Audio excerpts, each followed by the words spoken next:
You can do all the meditation you want. You can do all the yoga you want. You can take mushrooms. You can pray to God ceaselessly. You can study science. But until you have direct knowledge of who you are spinning your wheels. In this series that I'm about to cover here, I am going to break down one of the most sophisticated spiritual texts in the history of humanity, Atma Bodha, which translates to self-knowledge. First composed in the 8th century by the renowned Vedic sage Adi Shankaracharya, self-knowledge, Atma Bodha, is the gem of Vedanta. This is PhD level mysticism, and it's not for everybody. In fact, you truly have to be evolved, and you have to have cultivated a high level of spiritual maturity to even grasp the infinite power in each line of this 68 verse text, this Nidhyasana text, meaning non-dual text, that is designed to help you cultivate a vision of oneness. The vision of oneness, that you are inseparable from your source. Always have been, always will be. You just don't know it because your eyes have been veiled by ignorance. This text will remove your ignorance and help you abide in an elevated, enlightened state of being. This is actually the culmination of all evolution, the point of life, the history of this cosmos, all of it enfolded in here.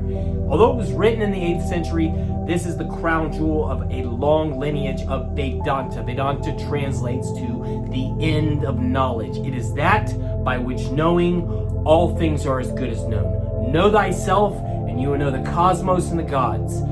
The summary of it is, you aren't this. You aren't the individual. Physical universe isn't real. It's all consciousness. Your consciousness, everything is consciousness, and that is the point of existence, is to evolve into these states of being, of gnosis. And I'm going to break it down in a multiple part series here, but there's 68 verses, and I'm telling you, I've studied this, I've practically memorized it, and I've studied countless of the Nidhyasana texts, the Yoga Sutras, but this is, I'd say, the crown jewel. Verse 1, I am composing the Atma Bodha, this treatise of the knowledge of the self, for those who have purified themselves by austerities and are peaceful at heart and calm, who are free from cravings and are desirous of final liberation.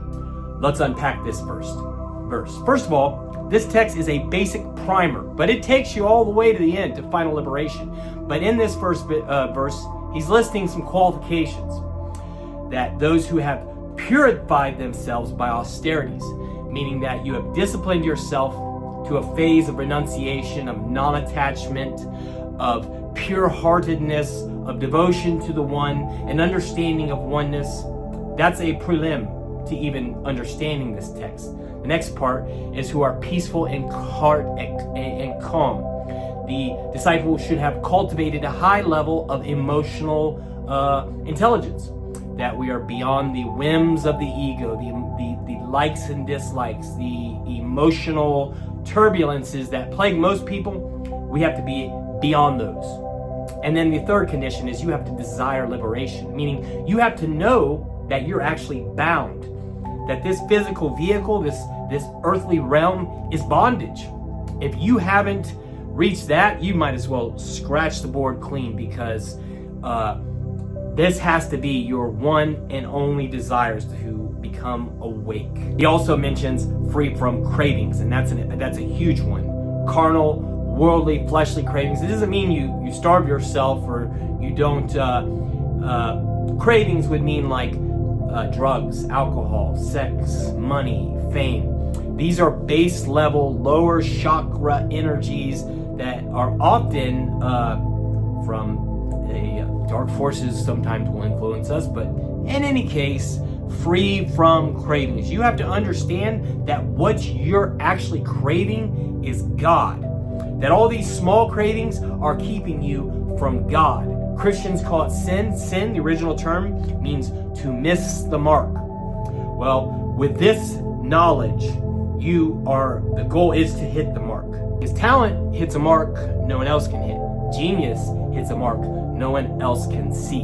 So free from cravings, willing to sacrifice the lower worldly desires, the small joys, for the big joy, the biggest of joys, and the reason we took birth. Verse 2, just as the fire is the direct cause for cooking,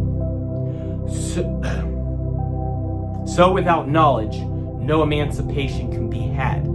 Compared to all other forms of discipline, knowledge of the self is the one direct means for liberation. Fire analogy is really good here because that's what enlightenment is. It is a burning away of the impurities of the ego. It is the flame of wisdom, light, enlightenment. And what he's saying is the fire is the knowledge that you aren't this and this isn't real. This knowledge needs to burn up your soul, needs to purify you. And that's what Vedanta is. It is the knowledge, and that's what the verses break down. That compared with all other forms of discipline. Now here's the other thing. If you study Vedic culture, there are a variety of means and methods. There's bhakti, there's Raja Yoga, there's Karma Yoga. There's all these means and disciplines and methods to get into the one, and that are suitable for different types of souls. But this is the method expounded by Lord Krishna, and the method that has worked for countless others. And what he's saying is that it doesn't matter what kind of yoga you practice, if you're trying to gain union, your efforts are fruitless without knowledge. Knowledge is the one direct means for liberation, and God will grant you, if you discipline and you walk the narrow path, you walk the razor's edge, He will grant you unbroken knowledge of your true nature, which will liberate you from this earthly realm. Verse 3, action cannot destroy ignorance, for it is not in conflict nor opposed to ignorance. Knowledge doth verily destroy ignorance, does dispel ignorance, as light dispels deep darkness. Another brilliant line here. What he's saying is action, karma. There's nothing you can do to gain the infinite. You're a finite entity. Finite actions deliver finite results. You're already that. There's nothing you can do. There's nothing you can, there's nothing you can do to not be that. You couldn't exist without that. And what it's saying is that you just need knowledge that you are that. And that's what this whole Sanskrit text treatise elucidates. Knowledge dispels ignorance as light dispels deep darkness. Until we have that light of knowledge, until we know who we are, it doesn't matter what religion we're a part of or how good of a person we are. We are still the one, but we're walking around in darkness of who we are, what this universe is, and the fact that everyone else in the duality is us. It's all us. It's all a infinite giant mirror. And so, brilliant text here. He talks about, action. A lot of these yogas prescribe action, and they do burn away at the ego, but ultimately it's by the grace of the one that knowledge of who we are dispels ignorance. And this treatise is a means for knowledge. As if you can churn it around in your mind, practically memorizing it like I did. You can churn it around in your mind enough and contemplate it enough, slowly you will peel away the layers of the ego, which is the ignorance that you are a separate individual. You can peel away these layers and reveal what has been hidden within us all along. What a beautiful time to be alive. And verse 4, the soul appears to be finite because of ignorance. When ignorance is dispelled, our true nature shines forth like the sun when the clouds pass away. Other interpretations say that when ignorance is dispelled, the self, capital S, self, as in self of all, that does not admit of any multiplicity, truly reveals itself by itself, like the clouds when the sun, or like the sun when the clouds pass away. Either way, what he's saying is constant practice of knowledge purifies the self, the Jiva Atman, stained by ignorance, and then disappears itself as the powder of the Kataka nut disappears after it has cleansed the muddy water. So let me unpack this here a little bit more. Our ideas of being a separate individual, it's a bitter pill to swallow, has been ignorance all along. We have been abiding in a dream. Consciousness alone is real. Science is confirming this. The world is going through an awakening cycle. People are discarding their childish attachments to closed-minded religious ideology and seeking answers.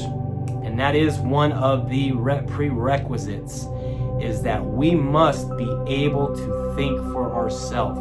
When we take birth here, we are literally bombarded with ignorance. And ignorance, again, is the I notion. So it's nobody's fault, right?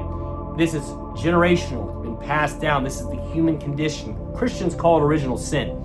Regardless, thank God for the sages of India, such as Shankara, who walked that razor's edge. And I'm telling you, I've been on this path for several years. Razor's edge is an understatement. There are forces that come to work against you, but ultimately, they're all you. You are your enemy. What a kick in the nuts, excuse my French, when we get to the end of our evolutionary journey and we realize the enemy all along was the man in the mirror. Yes, there are cosmic extra-dimensional beings, but they are us. If we understand this treatise, this ancient science of consciousness, if we are enlightened, we understand that it's all us.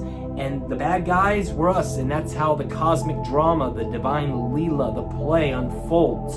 You can't have good without evil. And moreover, evil's a very subjective term. You know, what one person considers evil, another might consider holy. And, you know, when you get the ego involved, everybody is looking at the universe through a distorted mirror. And that's where Atma Bodha comes along. And it doesn't so much, it cleans the mirror off for us and lets us see reality for what it is. The world is dark to an ignorant man who lacks self-knowledge, but it is bright to one who has eyes. So those are the first 4. I even started reading a little bit on the 5th. There are 68 slokas total. I'd like to put this together in a series for anyone who is working to cultivate self-knowledge. I'm throwing this out there that I love you. Life is a dream, and the whole aim is to develop ourselves and to discipline ourselves to abide in elevated states of being with knowledge that no matter what happens, everything's going to work out all right, because it's all one big cosmic dream. God alone is real, and praise God, right? Grateful to be here, grateful to share this with you, and I'll be publishing part 2 soon. Have a wonderful day.